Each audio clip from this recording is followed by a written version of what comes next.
350 सहाबा मस्जिद में हैं। आका करीम ने खड़े होकर फरमाया, है कोई जो मेरे इस गुलाम को सवारी दे?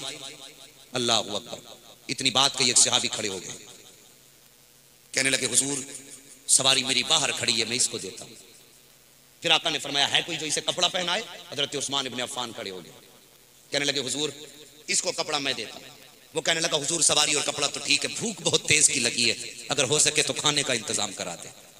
मेरे नबी खड़े हुए मिंबर पे, फरमाते हैं, सहाबा जो आज इसको 2 रोटी खिलाएगा मोहम्मद उसे जन्नत की जमानत देता है। वो तो निहायत सस्ता सौदा बेच रहे हैं जन्नत का, हम मुफलिस क्या मोल चुकाएं, अपना हाथ ही खा लिया। मगर साकिब जानते हो सहाबा की आंखें बरसने लगी कि 350 सहाबा, एक सहाबी खड़ा नहीं हुआ। मेरे नबी ने 2 मरतबा फरमाया, है कोई जो इसे 2 रोटी दे? जब तीसरी मरतबा खड़ा सरकार ने फरमाया, है कोई जो रोटी दे? हजरत सलमान फारसी भीगी आंखें लेके खड़े हो गए, कहते मदीने वाले ये 350 तेरे नाम पे जान लौटाने तैयार हैं। आका अगर कहते तो हंसते हंसते सर कटा देंगे, ये कैसे हो सकता है रोटी हो तेरे नाम पे ना दे? आका जितने 350 बैठे हैं इनमें किसी के घर के अंदर 3 दिन का फाका है, किसी के घर में 4 दिन का फाका है, इन 350 के अंदर किसी के घर एक रोटी नहीं जो इसको दी जा सकती। मेरे नबी फरमाते हैं, तो क्या ये मेहमान मेरी चौखट से भूखा जाएगा? तवज्जो है आपकी? क्या ये मेहमान भूखा जाएगा? हजरत सलमान फारसी कहते, आका इसको रोटी खिलाने की जिम्मेदारी सलमान लेता है। सलमान तुम कहां से खिलाओगे? काका इसे मेरे साथ भेज दीजिए। अब तवज्जो कीजिए, सारी तवज्जो करो।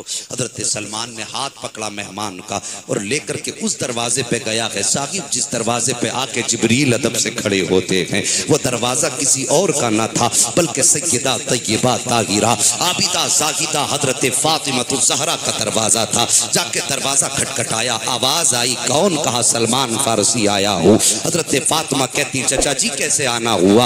आप कहते हैं, बेटी एक मेहमान मुस्तफा की बारगाह में आया है। मक्के के मदीने के अंदर किसी सहाबी के घर रोटी ना मिल सकी। हमने सोचा अगर ये खाली भात पेट चला गया तो कहेगा नबी के शहर में खाना नहीं खिलाया किसी ने। कहा बेटी ये सोच करके तुम्हारे दरवाजे पर लाया हूँ। आज बेटी इस मेहमान के सदक़े में अपने चचा की जबान की लाज रख लेना। इतना सुनना था, सैयदा फातिमा ज़हरा के आंसू बरसने लग जाते हैं। आप कहती हैं, चचा जरा कान करीब करो। सलमान फारसी ने चौखट के करीब कान किए हैं। सैयदा फातिमा कहती हैं, चचा इसे मेहमान को लेकर के आए हो, किसी बहाने से दरवाजे से वापस लेके चले जाओ। सैयदा मैं तो बड़ी हसरतों से लाया था। कहा चचा बात ये है कि आज 4 दिन हो गए हैं मेरे शहजादों ने एक लुकमा नहीं खाया है। आज फातिमा के घर में कोई चीज खाने के लिए नहीं है। इतना सुनना था, सलमान फारसी की आंखें बरसने लग जाती हैं। गर्दन झुका के कुछ देर खड़े रहे। सैयदा ने कहा था, चचा क्या कोई शहर में नहीं खिला सकता? कहा बेटी कोई नहीं है जो इस मेहमान को रोटी खिला सके।